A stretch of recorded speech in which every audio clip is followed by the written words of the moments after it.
In recent gaming news, Fortnite has been brought back to the App Store for the first time in 5 years.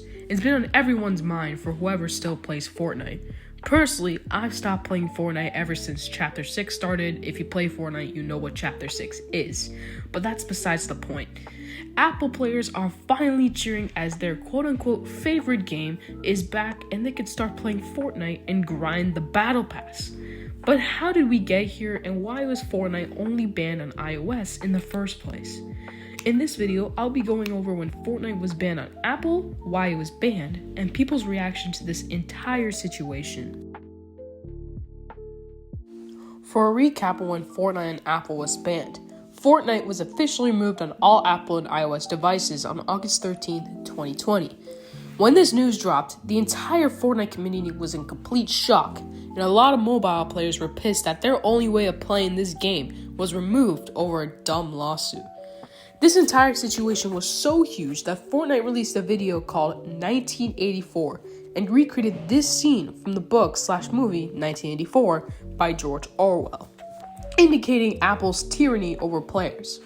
Along with the video, #FreeFortnite was attached to it, like Fortnite was in jail or something like that. Not only did they create this video, but Fortnite held a tournament for this character, and if you did well enough, you could win this free skin, which is a grayed out man with an apple head. This is a lot, but what was the lawsuit in the first place that got the game banned? Well, to summarize, Fortnite made their own in-game payment system for anyone to buy V-Bucks on mobile. So if anyone wanted to buy, let's say, $20 worth of V-Bucks, their in-game currency, their payment would go through Fortnite instead of Apple, which would avoid Apple's in-app purchase fees of up to 30%. This violated Apple's in-app purchase policies, and the company removed Fortnite off their App Store.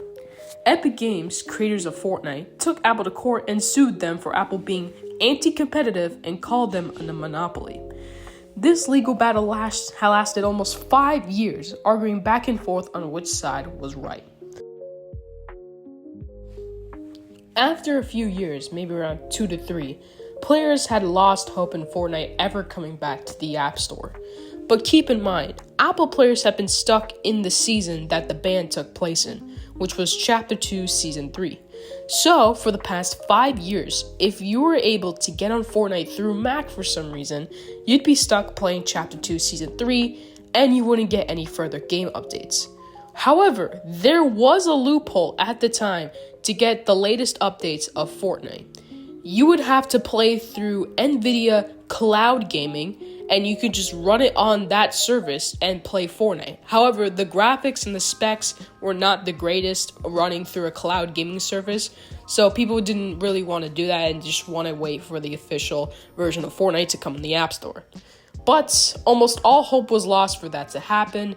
But then, in 2024, a glimmer of hope appeared. In January 2024, it was announced that Fortnite would return to the App Store only in the EU. This was great for EU players and showed signs that this court case was resolving and the dispute was calming down. Because of this, American players were speculating that this could lead to the return of iOS Fortnite in the near future, and rumors started of when this would be. However, it wouldn't take long for people's wishes and rumors to come true. And on May 20th, 2025, after almost 5 years of conflict, Epic Games and Apple finally ended their dispute, and Fortnite was officially brought back on the App Store in the USA.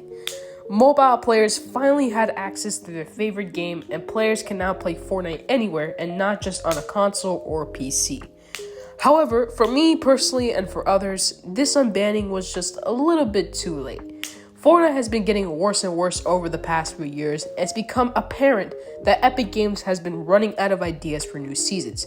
For example, this season we're in, Chapter 6, Season 3, is a Star Wars theme, and they've used this Star Wars concept at least over 3 times now, and it's getting kind of old.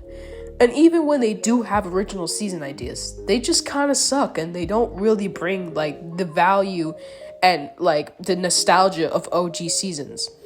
So in conclusion, if you love playing Fortnite, this news will probably affect you the most. But if you don't, then it probably won't as much. But I just wanted to talk about this entire situation for a bit. So I'm gonna see y'all later. Bye.